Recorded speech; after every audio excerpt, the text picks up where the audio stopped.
Ready to start your journey? Whether it's your first workout or you are a seasoned athlete, Endurance for Everyone Coaching wants to work with you. Our coaching team has worked with athletes from beginners to USAT national qualifiers and are comprised of experienced runners, cyclists, and triathletes who have a passion for healthy living and have been where you are. We offer comprehensive coaching programs from weekly support to basic consultation, all designed to help you achieve your goals. If you want to take your performance to the next level, look no further than Endurance for Everyone Coaching.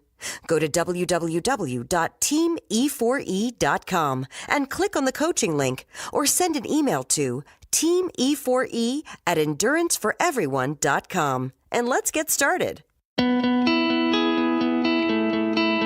Welcome to this week's Endurance for Everyone podcast.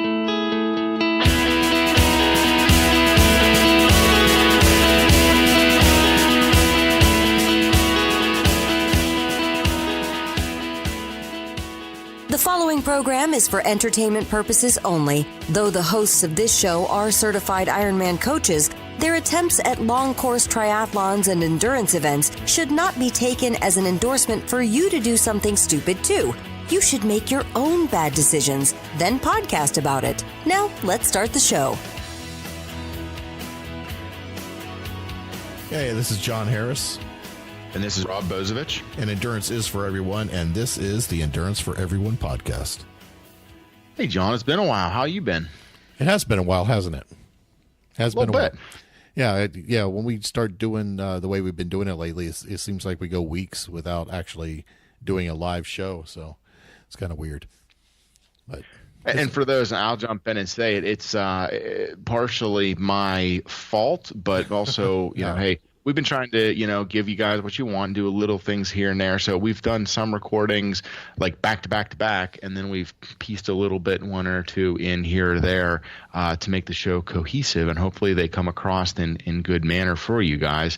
But that being said, like you said, it seems like we'll talk 3 days in a row and then not at all for a while, like most good relationships. Yeah, well, that's how it lasts, right? The least time you spend together, the longer it lasts. There you go. No, things have been good, man. I'm trying to remember the last time we spoke, but I think I've had a race in between there. Yeah, you did, and I want to hear about that. How's your training all been going? How'd the race go? I heard parts of a recap. Yeah, you talked about it on Pete's show, but just in case everyone out there doesn't listen to Pete's show, I figured, let's recap your race on your show.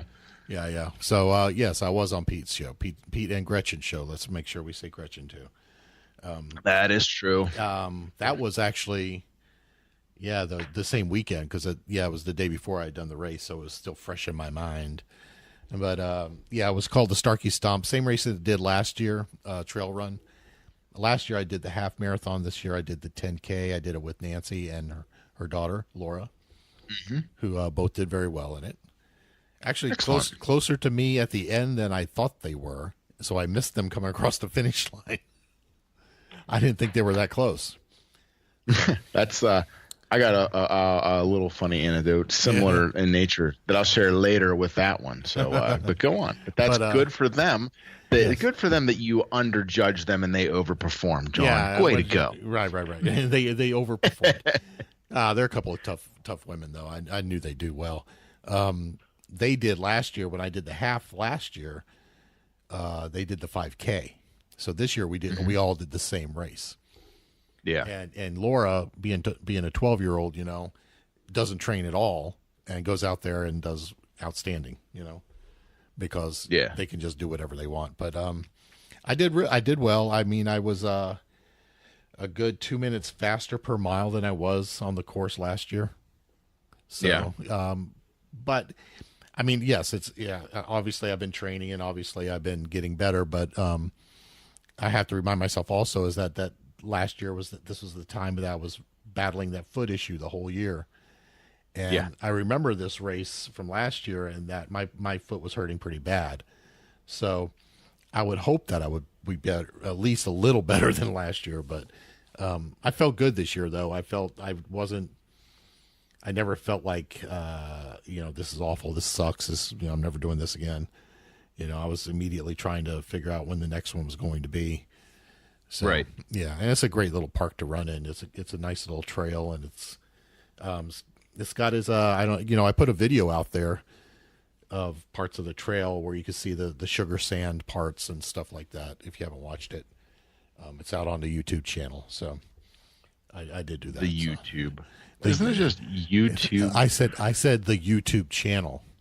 If I had said it was out there on YouTube, yeah. See? Got it. Qualified. There was a qualifier there. Got it. Yeah. It's like I got the cancer, right? Yeah, but training, I mean, it's been weird because I've been gaining weight again. And so training to me, I feel it, as someone who's been heavy yourself, you probably know this, but you feel it when you're heavy, and when you the difference of 10 pounds or 15 pounds is huge. Yes. So especially it's just how you feel, and so I've been struggling a little bit with that. I'm not eating that badly, actually. I can't say that I've been 100% on point, but it's just been gaining weight, and I think it's just stress related. I think I mentioned in a show before that I'm getting like headaches 4 or 5 times a week now. Mm-hmm. So something is obviously up. I did make an appointment tomorrow to go get it checked out. So make sure one of our previous shows where I was in confession telling you about my ailments, and you're saying that I need to go to the doctor. I'm glad to hear you're actually following your own advice now. Well, when it starts becoming like a 4 or 5 day a week thing that you just waking up with headaches and these debilitating headaches, not like just a little little headache that you'd have to deal with. These are ones that you can't barely stand straight. Yeah. And I'm waking up with them and feeling it in the base of the back of my neck. So I think it's stress related. I do, but I'd rather get it checked out and make sure, not to be morbid, but that's how the symptoms started with my grandfather. And so, when that's in your psyche, you kind of want, I need to check this out, make sure that there's nothing else going on. But, right. Yeah. 5 times a week is not good for headaches, so. That's a little much. Yeah, I'd say. Yeah. So got to get it checked out. But other than that, when I go out to run, I feel good. When I go out to bike, I did a bike workout and a run workout Saturday. Felt really good. I feel like I'm going to do well at St. Anthony's. I feel like I can get well under, and I know this is slow for a lot of people, but I've never broken 2 hours in a sprint triathlon. Yeah. So I feel like I can this time. Yeah. And I hope you will. Yeah. You're data driven. How, if you were to take your current run, bike, run plus bike plus swim, which it is not the same. It is different doing them together as one sport versus 3. But how do you think you're going to perform? I think I'm going to be in the 145 to 150 range. Okay. The swim in St. Anthony's is not like a normal sprint, like the damn try is as a quarter mile. The sprint here is 750 yards. So it's a little bit longer than your normal sprint triathlon, but the bike and the run are the same, 12 miles and 3.1. So I'm thinking I can do the swim in 20 and the bike in 40.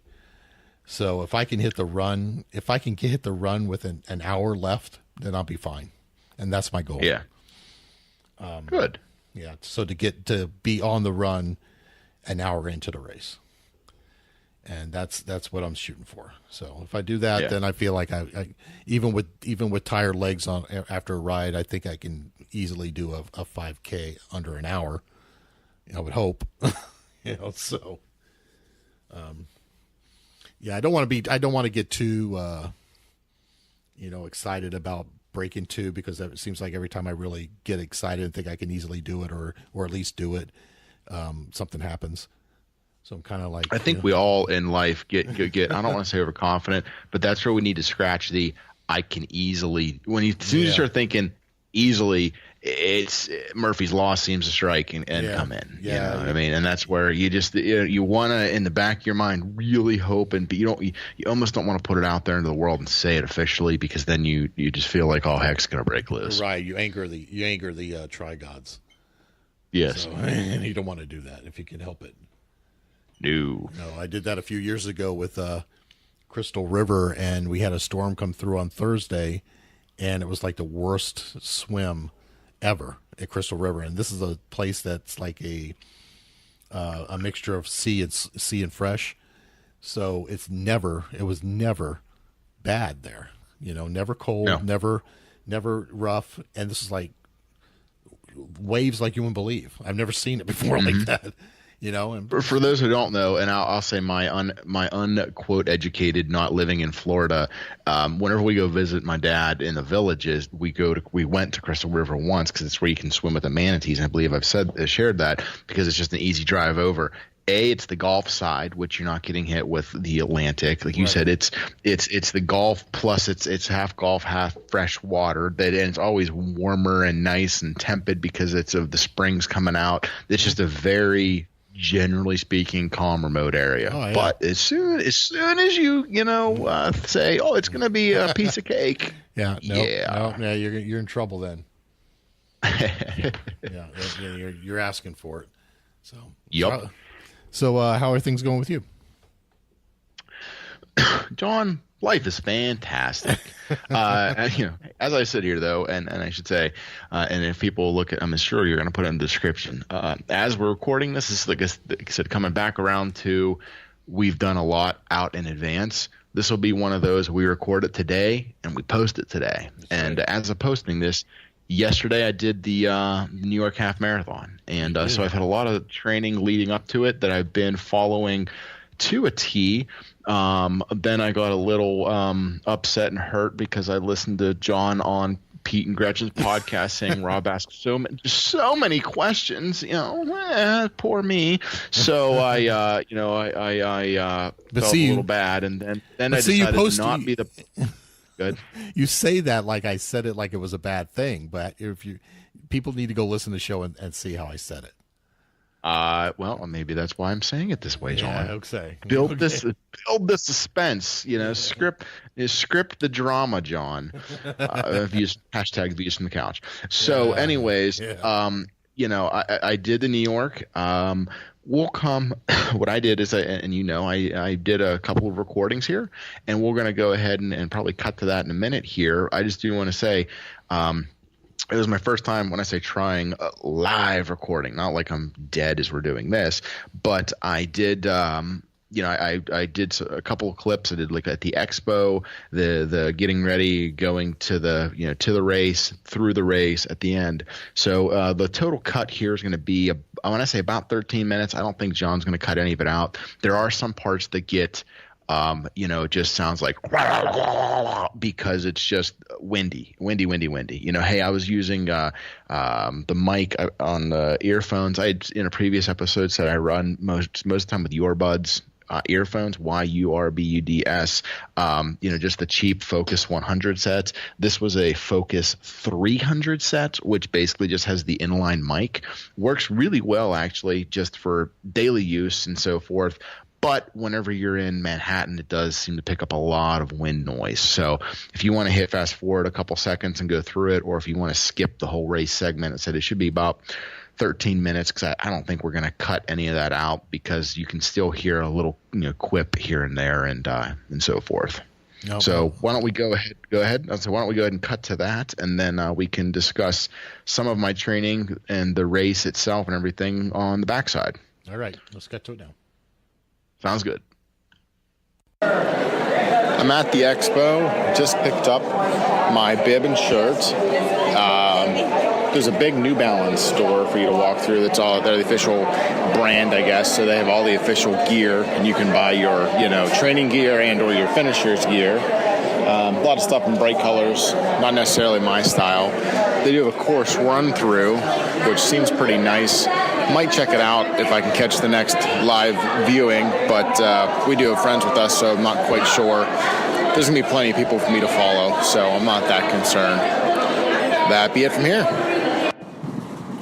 Alarm was set for 5:30. Got up, put my stuff on. It's now 5:37. Walking down Broadway. We're staying between 77 and 72. So 2 metro stops, subway stops, with the red one that I have to catch and transfer down at Times Square to the queue. About a 45 minute trek over. I'm actually walking down Broadway instead of catching the closest subway, hoping to find a coffee place, although most of them have a 6 o'clock open time, so 5:37 a.m. does not do me the best.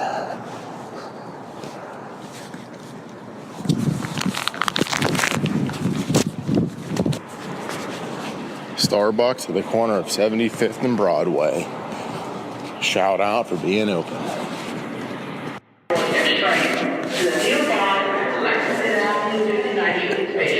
At the 72nd Street station, waiting to catch the 6:58 a.m.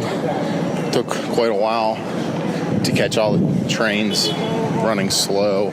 Just a mass of humanity to try to get out of the subway stations, and making our way to the start now.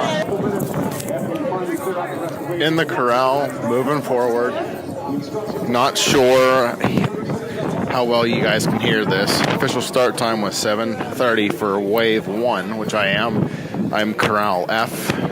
Seem to be starting about every minute, so should be several minutes off before, but we just started moving forward.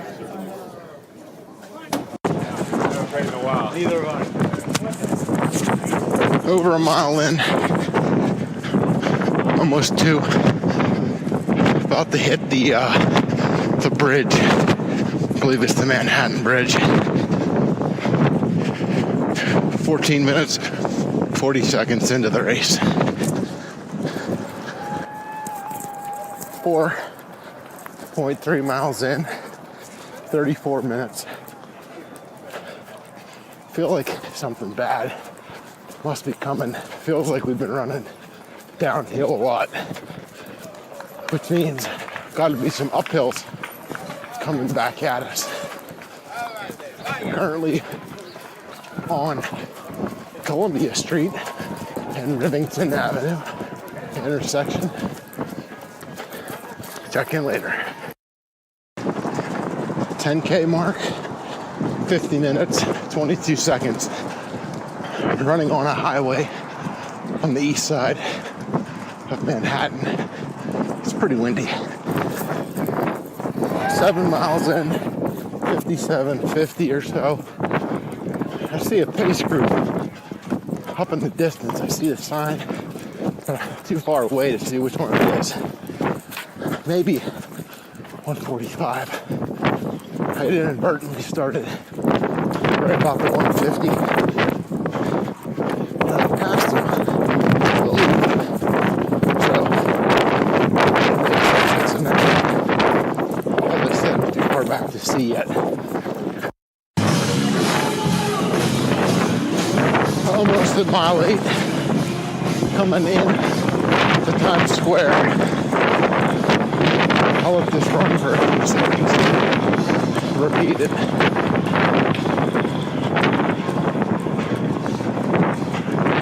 See the time on the pace group sign. It says 8:23.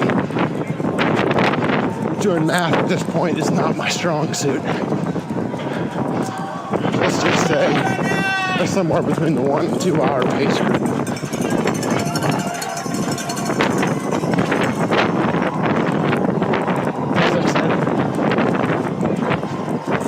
I just hit mile 8 on my watch. We're crossing Broadway on West 42nd. I believe we're turning right here soon. We're in the heart of Times Square. I imagine you all can hear the wind. It's whipping pretty good. Here we go. Right hand side. Up 7th. Times Square. Straight into the park. There's the official mile 8 marker. Time 1:05:15 on my watch. Check in a bit. I either had the pace group wrong early, or they're way fast. Because that pace group I just passed says 150, 150.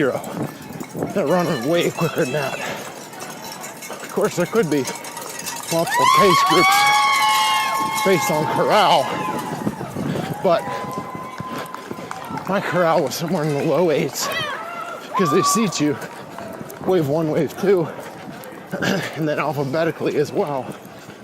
Wave 1, corral A is fastest, B, C, D. I was in F, so I don't know. 9 miles in on my watch, entering Central Park. About to turn right on the main road, loop up around. Got some music for you.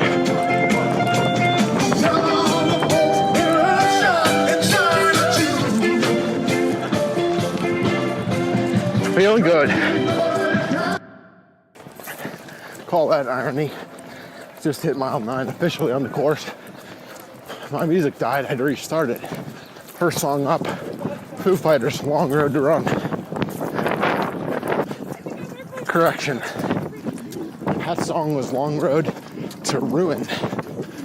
Apparently I can't read or do math.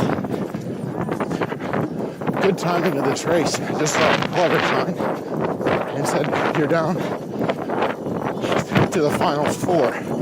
And then looked like a bracket at NYC on one side, half on the other. Because we're within 4 miles of the finish. I thought it was clever. Coming up, official mile 12, 1:27. Got about 12:03 on the watch. Almost done. Okay, we're narrowing in on the end. If I'm correct, that sign says 800 yards. I'm just gonna let this run. You guys can listen to me die. Oh, hey, good news. 800 meters. Don't know if that's more or less. I'm an American.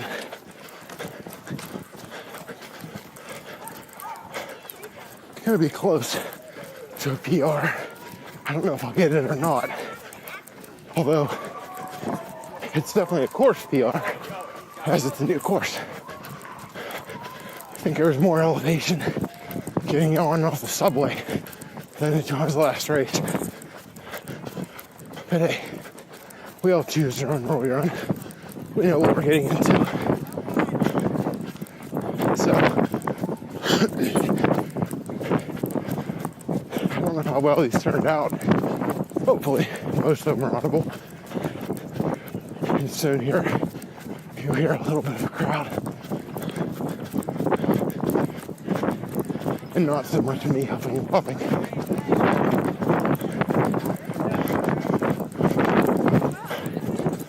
Central Park is clear than most people give it credit for. I know I underestimate it sometimes. Boy, nice little downhill. Got to take advantage of it. Uphill slows me. Let gravity carry me this way. 400 meter sign in sight. You got it.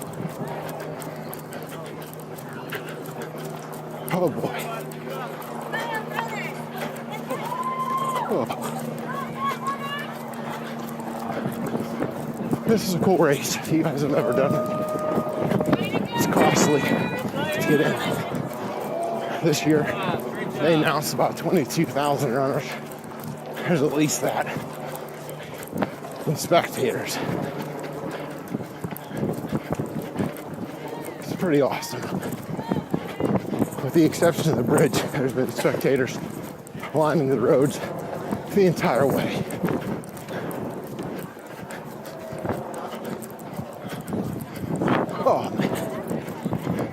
There's some wind if you don't hear it. I see some flags. I don't know if it's the finish. If it's not, I'm gonna be really sad. There it is. 200 meters to go. 13 miles time. Clock time. 1:59:35. My watch. 1:45:37. We'll be within seconds, I think. Thought it was a 1:46 something. VR previously. That was 3-4 years ago at least.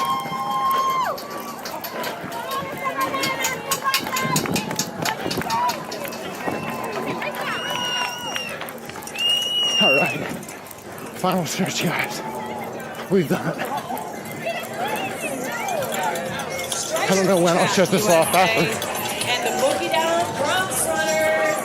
Thanks for going along for the ride. A couple of quick fun facts as we're calling in our finishers right now. 142 charity partners of today's United Airlines NYC half. In the books.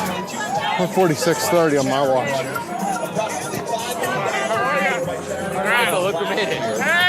Let's look for a medal and get on out of here. Last year. Since Team for Kids John said to do this as a training run. $3 million. This year's I kind of messed that up. Sorry, Coach. This is not a complaint on the race, just an observation. So everybody who would ever apply and do one of this size, I should say. I've gone through the finish line, got the medal, got the heat sheet, blanket, space blanket thing, got my little baggie that they give you with a Gatorade and an apple and water. Walking just about to bag pickup at this point, and there's still more space past that we have to walk. And we're all fenced in. We can't, exit the park yet. I'm tracking it about a half a mile from the finish. So it's one of those things it's good to keep walking so you don't just stop right at the end, but it's something you got to account for. If you're gassed and you end, you might still have some distance before you can make it to get out. Well, John, what'd you think of that? I liked it, except for actually it came out really good for the microphone being like just a clip microphone, like you said. I thought it was pretty good. Yeah. There was only a few parts that you really couldn't understand what you were saying because of the wind, but I thought it was interesting. Yeah. So when I say it was a windy race, you could kind of tell it was a windy race. oh yeah. You could hear it. I like the what was the song that was playing in that one section too? Oh, the one that I had said, or the one that was when I was coming, or the actual music that the bands were playing. No, the actual music. There was an actual song at the end, old style. God, I can't even remember it now. I just listened to it. And when I say forgive me, I was listening, and I'll jump to that now. We'll go through chronologically. That's how I like to do it. I had my music playing, so I only. But you were talking about Foo Fighters. Well, yeah, and then so if that's what I say, that's what right when I was talking about that. Anytime I came near a band, their music was obviously overpowering, and I could hear it. It was louder than I don't keep my music on very loud. You know what I mean? Just kind of like a background noise as I'm running, or when I would record the clips, it would obviously then shut my music off and so forth. So the Foo Fighters song was "Road to Ruin," which I said I'm looking down at my phone, and I thought it said. Long road to run, but it was long road to ruin. So I say I can't do math or read apparently at this point. Yeah. So, but like you said, right as that was happening was when I was entering Central Park, and there was some folks just there, playing music, and so once again I couldn't tell you what song it was because I was there and gone in 15 seconds, and I'm not as musically inclined as you are to pick up on every single one of them and know it and hear it and remember it and all that stuff either. So now, were they bands? Were they bands or were they just music playing? Was it just music playing?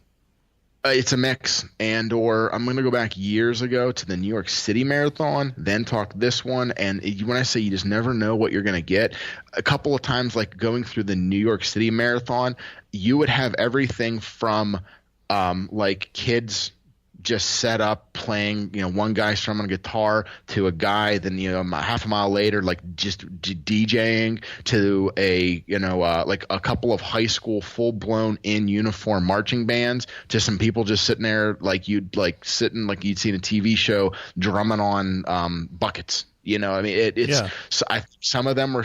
It's not like a rock and roll series. Some of them are officially sanctioned, I believe. Some of them aren't. So you just never know what you're going to get. I mean, I think once again, it's the New York half or full a couple years ago. The one section, it was obvious. I was officially sanctioned, and it was near literally as a YMCA, and they must have just been playing YMCA the whole time. You know what I mean? And both sides of the road, like they must have had 30 speakers set up, and everyone in the crowd, it's just throwing your hands up in the air and going along with it. And like I said, some of them are sanctioned, some of them aren't. So you just never know who you're going to see or what's going to happen along that course. Yeah, well, that's kind of cool, though. That's part of the race, right?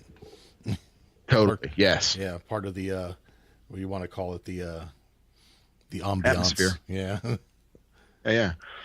So you want me to go through a little bit more in depth, start to finish, what happened, where we went, etc. Yeah. So precursor to the precursor and the genesis of the. Anyways, I've done this race in the past, and I don't know how many iterations of the course they had. This is the second iteration of a course that I've seen of a change. Okay, so a couple years ago, this is the course where I set my PR, which was a 1:46:59. My previous PR was like above 2 hours, and that said is.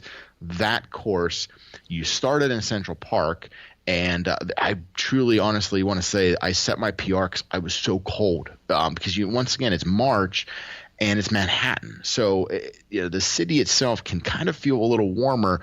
But whenever you get these crosswinds coming up the streets, or if it's 20, 30 degrees, and then these crosswinds, it just gets brutal as you're out there. Yeah. So. Then, hey, John, can you hold on one sec for me? Sure. Thanks. Hold on one sec. I figured we'd stop the mic there. I just can't go.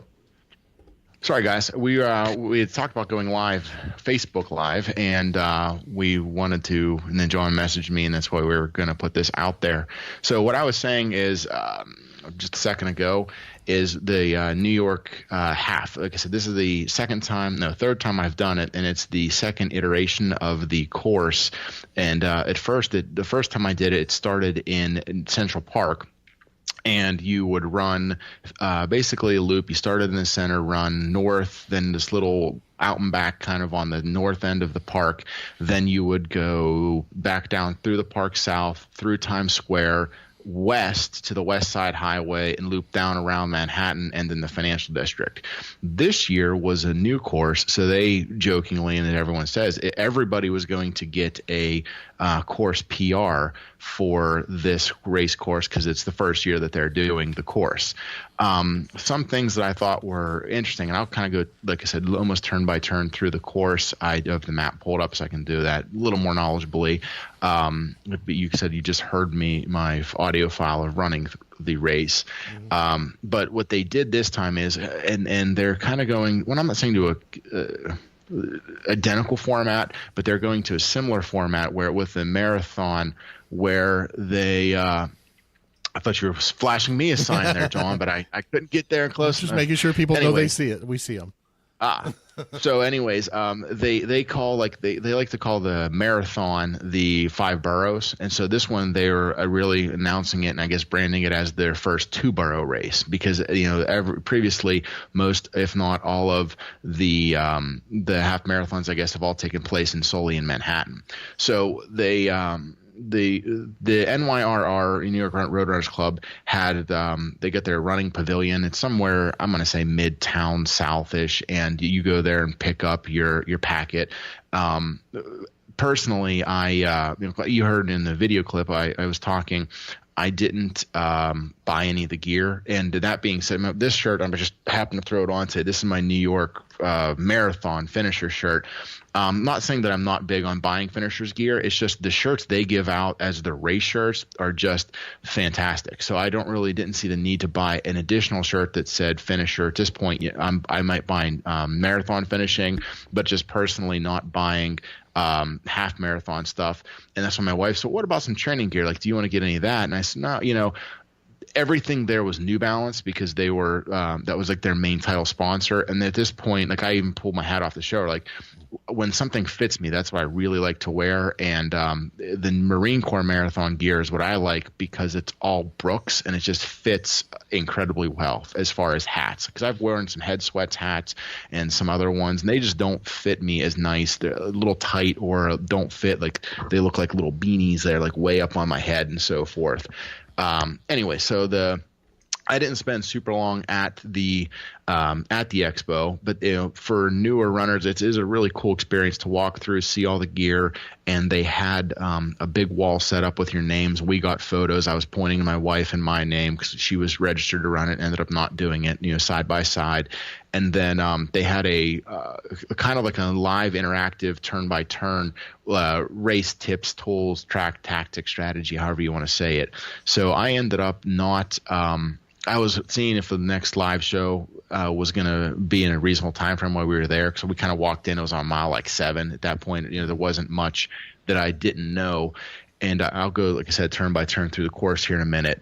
Anyways, so I missed it. I didn't see it, but it was pretty cool, and it gives it a really nice experience. That all being said, race day starts the night before. Lay all your gear out, especially we were in a New York hotel room. They're pretty small. My wife and I, son's in the pack and play sleeping, so I tried to lay all my stuff out. And at that point, I had the weather was going to be what it's going to be. So I try to pack everything like, okay, do I want shorts? Do I want pants? I'm going to wear shorts and tall socks, short socks. I had a lot of variations, but I didn't take any throwaway gear. And New York is really big, and most races are getting bigger with it, where in the corrals, they will actually have Goodwill donation bins. So that way you can just dispose of whatever you want. And I was debating what I should do, and I really decided I wanted to wear shorts and socks, tall socks, but I needed a pair of pants to throw away. It's New York. There's Goodwills everywhere. So I literally ran out to Goodwill 5 minutes before close, and I bought a $7 pair of pants. Irony that I bought them at Goodwill, wore them for an hour and a half, and then was returning them to Goodwill basically the next day in the – yeah, down the road, that's what I've done in the past, is taken like old work pants and socks and, I've layered up that way, stuff that I was going to donate to Goodwill anyways, and that way I would do it there.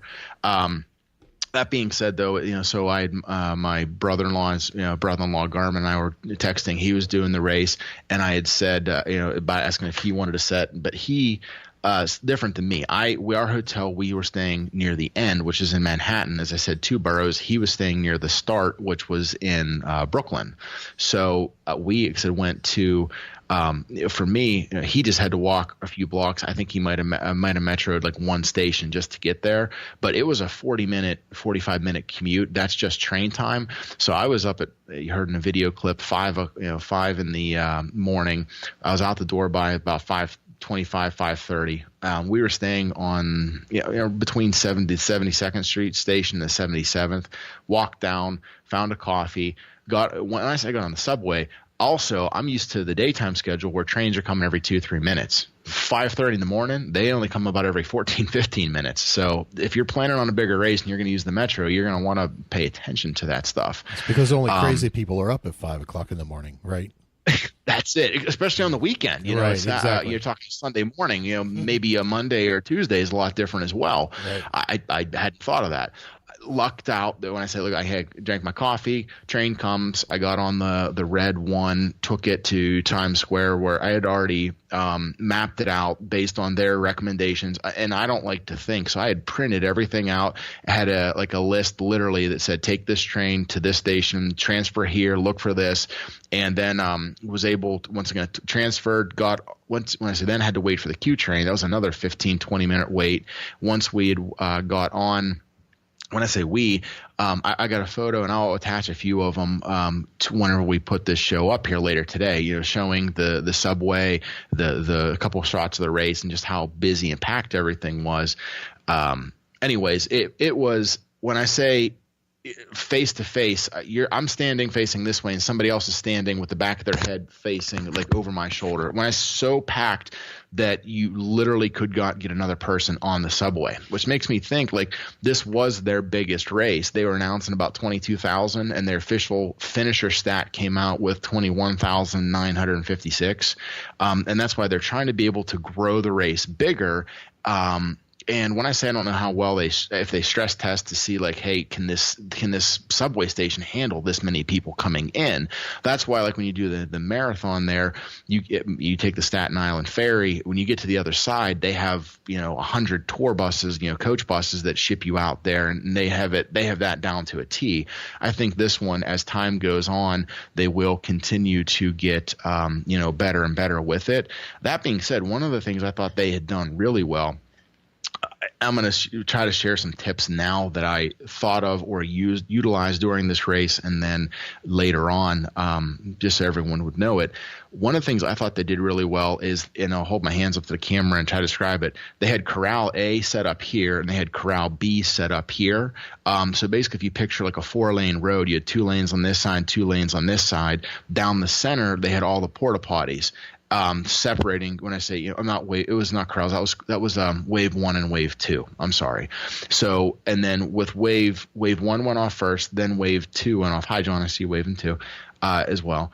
But so each porta potty, one faced left, one faced right, one faced left, one faced right. So that way, every other porta potty was in your corral, and it must have been 1.5 miles of porta potties. They had a fantastic number of porta potties. So everyone was, once you're in your wave and in your corral, it goes corral A, B, C, D, how far back? I mean, maybe all 26 letters. I don't know. So they seat you by time. You get in your corral. You have more than an ample opportunity to use the porta potties. But what's also nice then is, as you progress up through, because they start corral A, then B, then C, then D as you're going through. What I was able to do is I was able to use the porta potty in my corral. And then as you progressed up through, when I got into where corral C or B was, that's where I then shed when I say disposable pants, the shedding of the pants, threw them in the Goodwill bin. And actually at that point, there was a porta potty opened up, jumped in, used it one more time, because your time doesn't start until you cross the mat. So it was fantastic for that aspect there, that you were able to get right, use the restrooms, the facilities that close, and be able to dispose of your clothes that close to the finish line. More and more of these larger races that I'm going to are definitely going to and doing that. So John, I heard you were on live, but I don't see you out there on the my track, so make sure you're both recording both.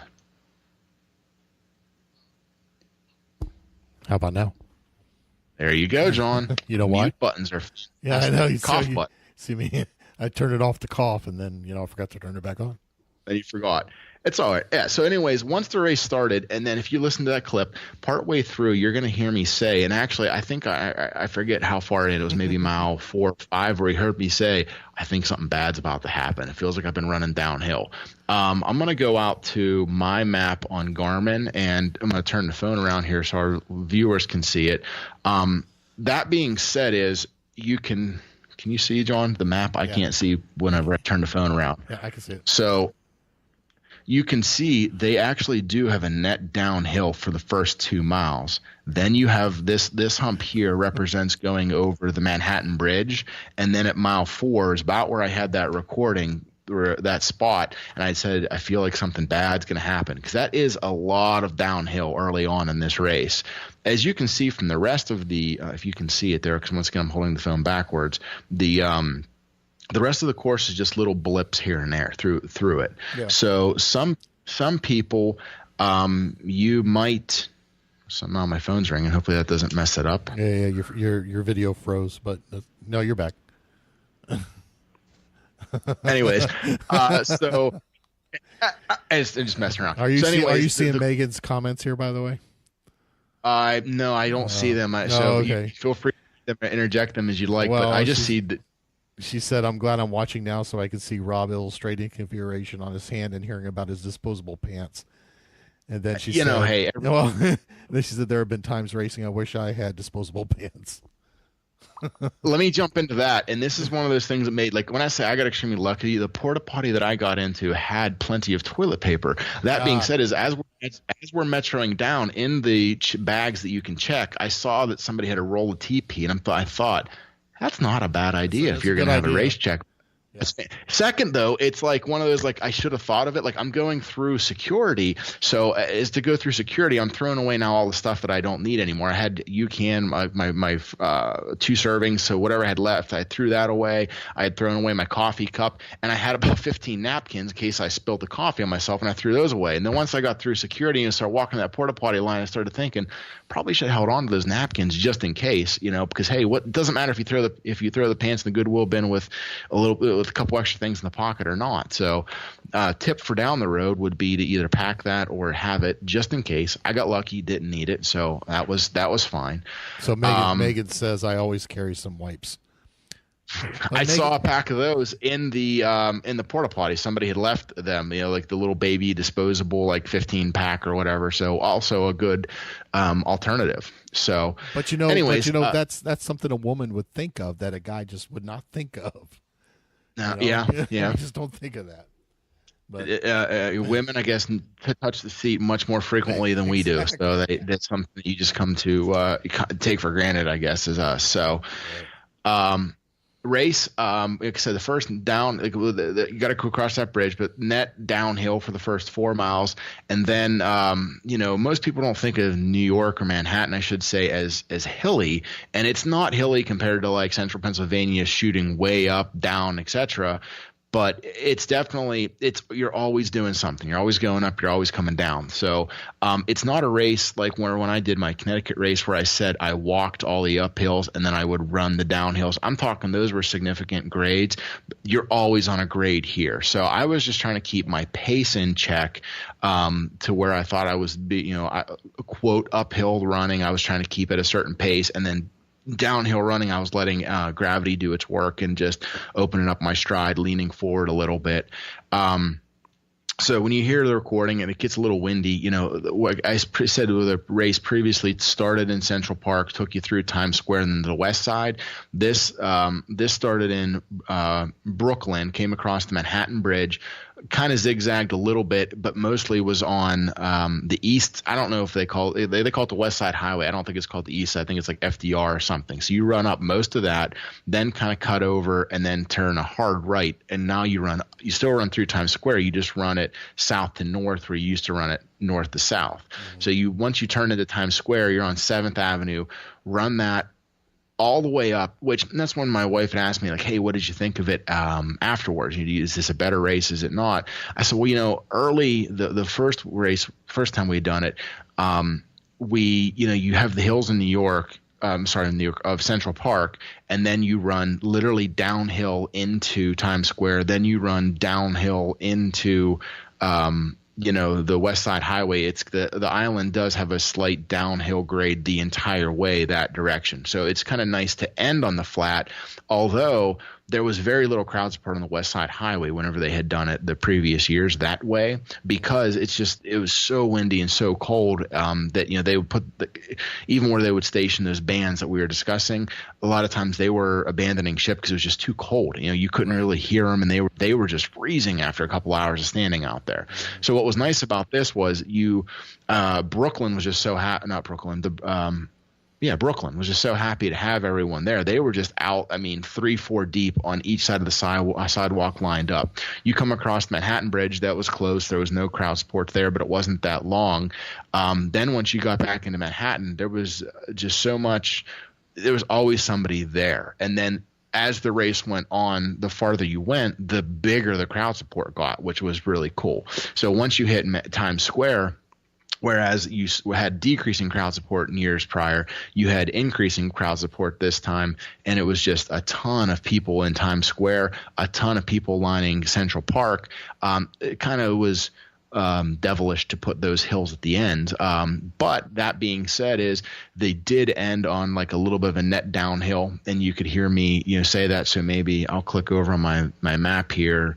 Yeah, like the last maybe half a mile was a nice kind of sloping downhill, and that was really nice because it gave you a little bit of a kick at the end, which was very nice to have there. Especially like me, if you listen to me to talk about it, wasn't so good at doing math, but I knew I was coming close to a personal best. And once again, it's a course personal best regardless, but I said my previous PR was a 146.59. That was set on the previous course here. Right. This year, 146.23. Yeah. So you get the PR, and it was just kind of snuck it in at the end there for myself, and I was very happy with that. It sounds funny, and I'll say it this way, and then it's all relative though, because I know I'm gonna have some Pete's and some folks out there saying like, "Holy crap, that's amazing." That's great for me. Everyone's race is going to be different. I was 4060 overall. So considering like I said, another 35 people, if they would have finished, we would have had 22,000 even. Mm-hmm. That's pretty far up there for me.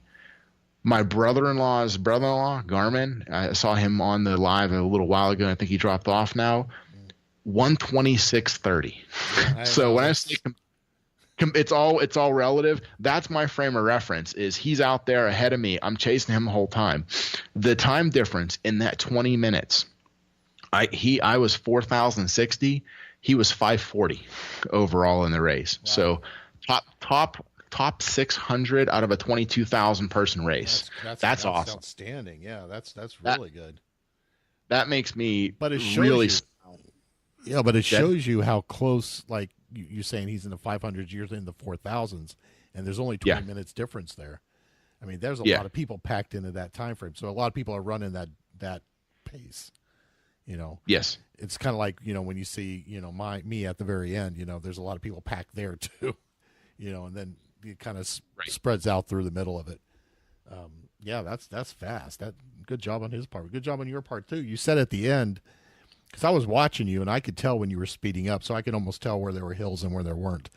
But you said at the end you thought it was a PR, and I think I texted you it was a PR, because I knew what our plan was. We had it in TP, and you say our plan like I had any choice in that. You just popped that on there. Yeah, but you beat it by 10 seconds. Yeah. I didn't even know that you would put that on. Yeah. What you would put in there. I'm John. So I didn't even look. That's why if you listen at the very end of that final clip, two things I had said or I was discussing. The plan you had was do all the workouts. I skipped my Thursday workout. I'm sorry, I did Thursday. I skipped Friday and Saturday workouts because traveling out there. Yeah. In addition, then a lot of it. Once again, though, I did like 7-8 miles of walking each day, so I wasn't slacking completely. But I was one of those. It's just by the time I had the opportunity to do it, I wasn't going to. But that being said, as well as you heard me say, John said, do this like an easy training run. Sorry, John, or sorry, coach, I failed you, or something like that. Because I just kind of said, I got the opportunity, I might as well just go for it. So yeah, no, and I'd be all for that. If I known all the particulars, I would have said, go for it as well. But you might as well, But yeah, I think I put in there when I was putting it in Training Peaks for you. I said, I think I asked you what was your fastest run or something like that, and I kind of figured it out from there. I said, okay, let's put this in there, and you beat it by 10 seconds. So he was right at it, though. So I knew it came down to it. If there was any variation along there, and it sounds funny to say. Yeah, I carried my mostly started getting used to it. I had said previously, nothing new on race day, and this was a race, but I've done it on any of my runs over like 10, 11 miles that are like these training runs. I've been wearing my Nathan fuel belt just so I'm getting accustomed to what it feels like on me. And I had another serving of UCAN in it, powder, and if I was starting to feel sluggish, I was going to stop, pour some water in and mix it up. I ended up not taking any water, any nutrition, anything during the race, afterwards, and I want to come back to it here. I said, in the blog, I guess in the text that I did that you put up on the blog and so forth, or maybe it was on the Facebook post, like day 77 or whatever it was, even though Garmin finished like a full 20 minutes before me and started probably another 10 minutes prior to that, he stuck around at the end and waited for me to finish. I thought that was a pretty classy move. You know what I mean? And that just shows his character that, hey, he went out there and blasted a fantastically fast race and then stood around in the cold waiting for me, to come rolling through a little while later. So it's too bad you're missing Megan's comments here. She's getting you on here. You can't see these?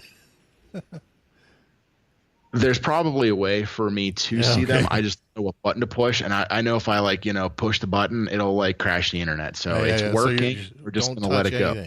That's it. But I did, and I'm gonna put it up here. I did remember that I have a mute button, so I've been trying to work the mute button, down here whenever you start talking, since I can't get my to shut off on the live. That way it'll hopefully not pick up, but you were going to use your end of the recording anyways. Mine's just a backup, but if you say it, if people want to hear it once, they could maybe want to hear it twice. So yeah, just in both ears. No, she said so fast, congratulations. And then you were talking about the other stuff, and she said, okay, never mind, you suck. But Vanessa Snyder's on watching. She's another fast one. She can beat us. Well, I saw that 10K she did, the St. Patrick's race, I guess she did. That was her, right? That was her, and there was I once again, as I'm scrolling through, I'm not the best technology wise. I remember seeing it, and more so because I noticed a photo of her dog on it, but I don't remember every stat in detail. So you could feel free to share. I don't have that at my fingertips. What I remember about it is that she said she did it as an easy run because they were running with dogs and blah, blah, blah. And she kind of beats me by 20 minutes or something like that. But, it's always fun to read.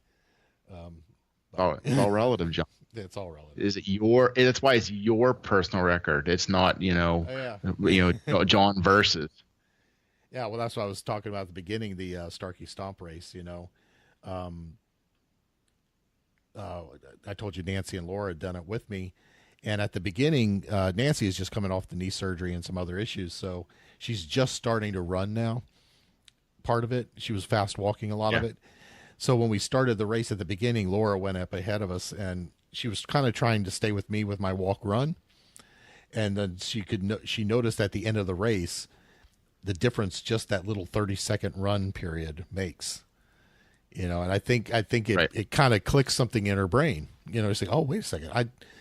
If I just run for 30 seconds and then walk and just do it like that, it makes a big difference in your time. And that's why, and I'll interject and share, my brother-in-law, Brad, and it's all personal preference. He loves to run every single step of every single race. Right. You know what I mean? Right. And that being, and then that's just, I just use him as an example because I know he loves to do that. Mm-hmm. And this half that I did yesterday, I did run every single step of that. But generally, it's about this time in my training where when I say I'll start doing some deviations, I invariably always seem to hear a podcast or an interview with Galloway, and I always think like, that makes so much sense.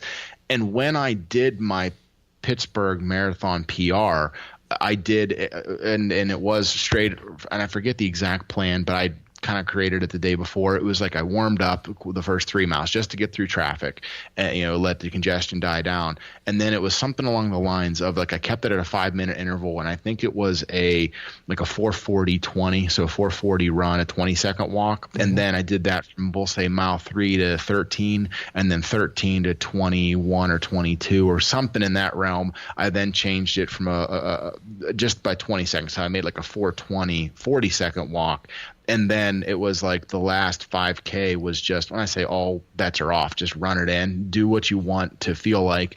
And most people don't remember because I wasn't so famous back then. But I quit that race probably about 15 times. I just forgot to walk off the course.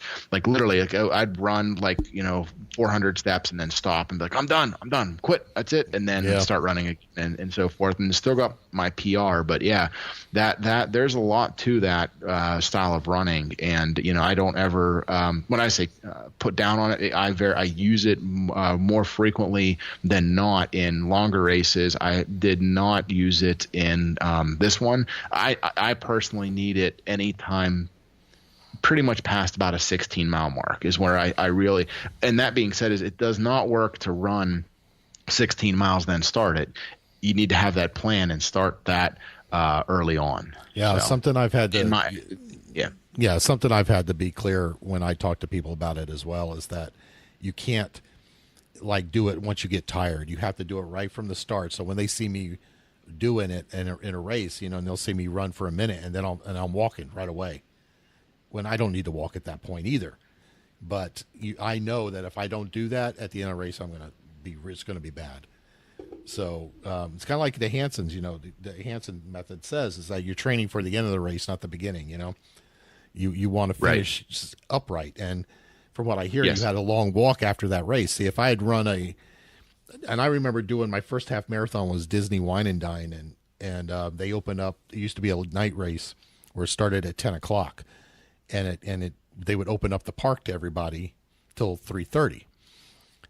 I was so beat by the end of that half marathon, I couldn't even walk into the park because at that point I wasn't doing that. I was trying to run the whole thing, and I was just so beat up by that. Now I weighed 280 pounds at that point too, but and it was at the very beginning when I was doing this. So I don't have that problem anymore. That's the biggest difference, even though I'm not as fast as I like to be. The biggest difference I've seen in the past since October, when I've started doing well again, is the recovery is so short now.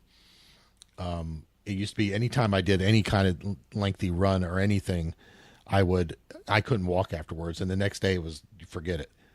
But now, I'm fine afterwards. So that's the big difference now. Yeah, it's a big part of it. You said it helps recovery following. And that being said too, that you had heard, and that's why I got back on there when I realized I had time, because when I was going towards Garmin, when I called him and he had said, "I'm waiting for you," and he had said where he was.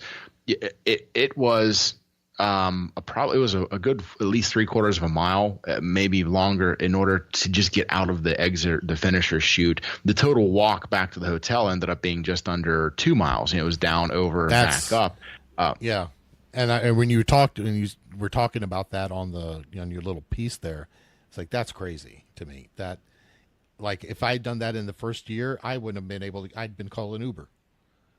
I would not. And that's where the first year that I did the only year I did the marathon, because it ends there in the park as well, because they can contain it really well. They can literally close it off with the physical boundaries and so forth. I didn't realize that the same deal was, I finished the race, but then still had that mile walk to get out, because they actually had you go north through the park, then out, and then down through this other crowd area where they had like all the family meetup areas. And I wasn't anticipating that. And that's just something that these bigger races, the more people they have, the more they have to really plan it, do it, and they put it all out there. It's just you need to pay attention to make sure that you plan it accordingly. And that's why I'd even said, I might run, if I ran it as a training run, I was planning to run the race and then add an extra 3 or 4 miles onto the end to get the appropriate distance, because it was supposed to be a 16-mile day. But once I went out at race pace and completed it, I knew it was going to be a couple miles to cool down / walk back to the hotel. And that's what we were about a mile into it. And that's when Chris had said, "Well, hey, if you want to do the extra miles, I'll go with you." I said, "No, I appreciate the offer." I said, "But at this point, I'm done. I said, "Hey, it's enough." And I figured it was enough of an effort. So yeah, it's a good idea at the beginning, but not when you're in it. Well, right. The good thing about it is, if it was during the marathon, the 2-mile walk will make you an ultra marathoner, right? Just keep the watch going. That's true. Yeah, anything over 26.2, I guess, that's what you and Pete and Brian had discussed the other week. So. That's what I told Nancy. Is like, you know what, 26.3 miles, you're an ultra runner. So.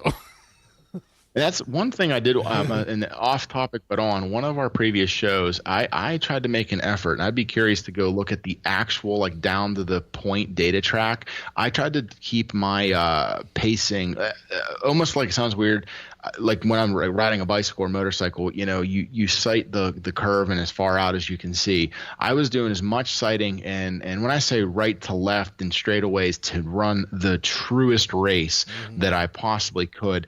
And I still ended up at, like, I'm looking at a 13.47. Yeah. So not horrible. I mean, I know some people that come out of a half marathon at almost 14 miles with all the zigging and the zagging.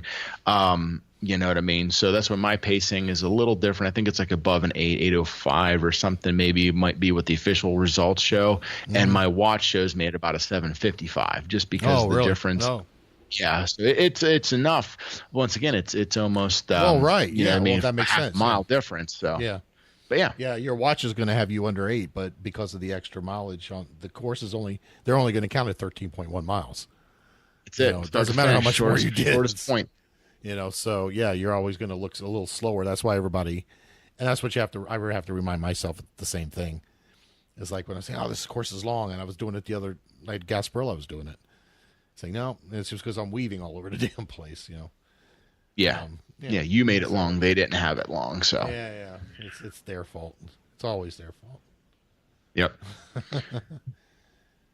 So, what do you think? Is it about time to call it as a show? I'm looking up at our clock going. That's going to put it, but with these couple of things, it's going to put us over an hour. We, once again, just because we're just saying, 26.3 is an ultra doesn't mean we need to make this an ultra podcast either.